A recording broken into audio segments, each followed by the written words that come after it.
नमस्कार। प्रस्तुत है आज का चिंतन। आत्मा स्वामी है और शरीर उसका वाहन। सबल समर्थ आत्मा अपने शरीर से यथेच्छ कार्य करवा संपादित कराती है, किंतु दुर्बल आत्मा इतना बहुमूल्य वाहन साधन पाकर भी उसका ठीक से उपयोग नहीं कर पाती। यूँ संसार का प्रत्येक व्यक्ति सफलता का आकांक्षी होता है, किंतु कुछ उस दिशा में विचार ही करते रहते हैं, चल नहीं पाते। जबकि कुछ लोग स्वयं का व्यक्तित्व इतना विकसित कर लेते हैं कि सिर्फ स्वयं के शरीर और मन का ही नहीं, दूसरों के भी शरीर मन का वे अपने लिए उपयोग कर लेते हैं। वे जैसा चाहते हैं वैसा ही दूसरे भी करने लगते हैं, जबकि प्रकृति प्रदत्त क्षमता उनमें भी उतनी ही होती है जितनी औरों में। पर जहाँ अनेक का दुख अपने ही शरीर पर वश नहीं रहता पर जहाँ अनेक का खुद अपने ही शरीर पर वश नहीं रहता, वहीं कुछ लोग दूसरों को भी वशवर्ती बना लेते हैं। जिन्होंने अपना मनोबल बढ़ा लिया और अपनी इच्छा शक्ति किसी निश्चित दिशा में नियोजित कर दी, वे ही दूसरों पर भारी पड़ते हैं। यूँ अपने छल प्रपंचों के कारण वे दूसरों की श्रद्धा और विश्वास पाने में सफल दिखाई पड़ते हैं, पर गहराई से देखा जाए तो इस सफलता का आधार उनकी जागृत इच्छा शक्ति और पुष्ट मनोबल ही होता है।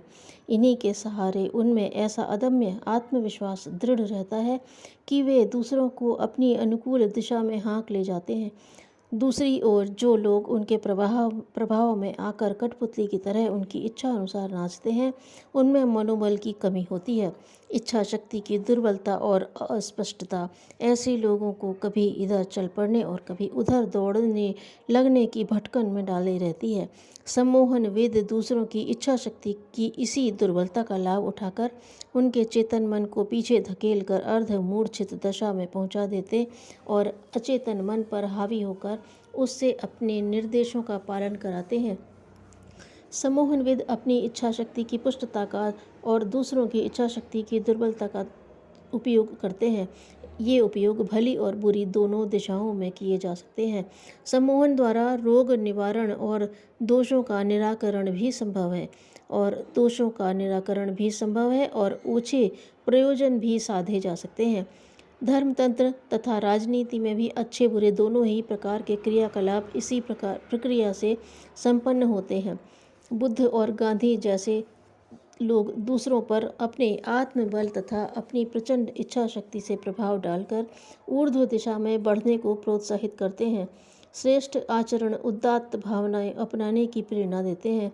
हिटलर, मुसोलिन जैसे, कंस और रावण जैसे लोग अपने प्रखर मनोबल के प्रभाव से दूसरों के दुर्बल मनोबल का लाभ उठाते हुए उन्हें अनुचित अन्याय को मानने सहने को विवश कर देते हैं। निर्बल मन के लोग दोनों ही स्थितियों में युग प्रवाह में अब अवश भाव से बहते चले जाते हैं। मन की शक्ति का यही प्रभाव एक और रूप में भी देखने को मिलता है। बहुधा ऐसा देखने को मिल जाता है कि शरीर से हिष्ट पुष्ट स्वस्थ सबल व्यक्ति किसी एक कार्य को उतनी सुघड़ता और सुंदरता से नहीं कर पाता जितनी सुघड़ता से दूसरा निर्बल शरीर व्यक्ति उसे कर डालता है। स्पष्टतः भिन्नता का कारण निर्बल दिखने वाले व्यक्ति का उस कार्य से अधिक मन लगा सकना है, जबकि हृष्ट पुष्ट दिख रहे व्यक्ति का मन उस समय उसका पूरा साथ नहीं दे रहा होता। कार्य अच्छा हो या बुरा, उसे भली भांति करने के लिए उसमें जागृत इच्छा शक्ति के साथ मनोबल को नियोजित करना आवश्यक होता है। दिशा श्रेष्ठता की ही या निकृष्टता की, उस ओर बिना मनोबल के बढ़ पाना संभव नहीं। जिसकी इच्छा शक्ति जागृत है, अपने शरीर और मन पर जिसका स्वयं का वश है, वही अभीष्ट प्रगति कर सकेगा। जिसकी यह प्रखरता अधिक बढ़ी चढ़ी है, वह अपने साथ औरों को भी उसी ओर ले जा सकेगा। दूसरे हमारे शरीर मन का उपयोग करें, इस स्थिति को आने देना मनुष्य के लिए न तो गौरव की बात है, न संतोष की। दूसरों की प्रेरणा से जो क्रिया शक्ति जगती है, वह स्वयं अपनी प्रेरणा से जगाने में ही सच्चा सुख मिल सकता है। यदि सम्मोहन शक्ति का लाभ लेना ही हो तो स्वसम्मोहन विधि को अपनाना चाहिए। वह अधिक उत्कृष्ट मार्ग है। अपने चेतन मस्तिष्क को अर्ध तंद्रा की स्थिति में धकेल कर योग निद्रा का लाभ उठाया जा सकता है। इससे नवीन स्फूर्ति और शक्ति का अर्जन संभव है। साथ ही स्वसम्मोहन द्वारा चेतना की विकृति या अनुचित रूढ़ियों रुझानों को दुर्बल बनाना और स्वस्थ श्रेष्ठ प्रवृत्तियों को प्रबल बनाना भी संभव है। यह कठिन तो है, पर जीवन का वास्तविक आनंद इसी में है। दूसरों का वाहन बने रहने की व्यवस्था से अंततः ग्लानि और अवसाद ही हाथ लगता है। अपने शरीर और मन का स्वामी स्वयं बनने में ही जीवन की सार्थकता है। जागृत मनःशक्ति ही पुरुषार्थ का आधार है। उसी से महत्वपूर्ण कार्य संभव होते हैं।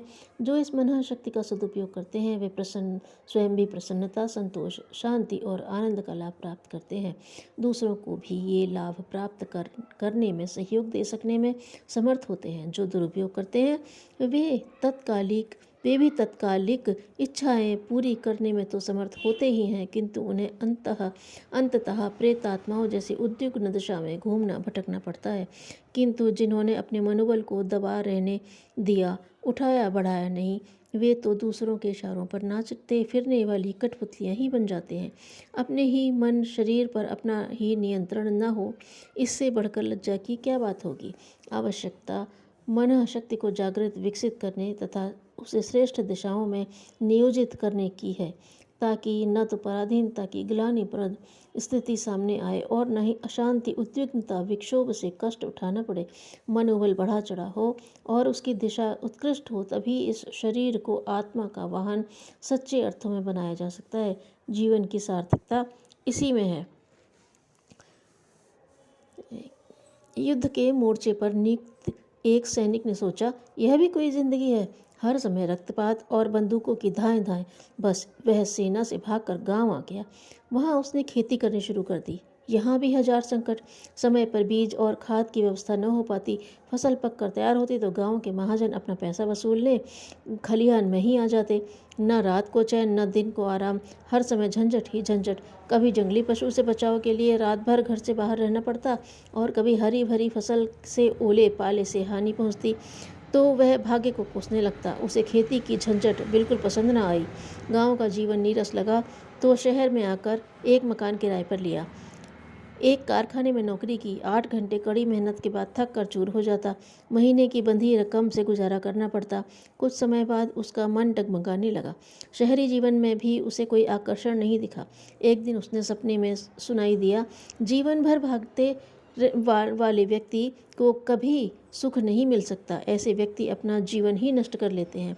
जीवन का सच्चा सुख और आनंद प्राप्त करने के लिए व्यक्ति को जिस मोर्चे में वह कार्यरत है, मुस्तैदी से डटे रहना चाहिए।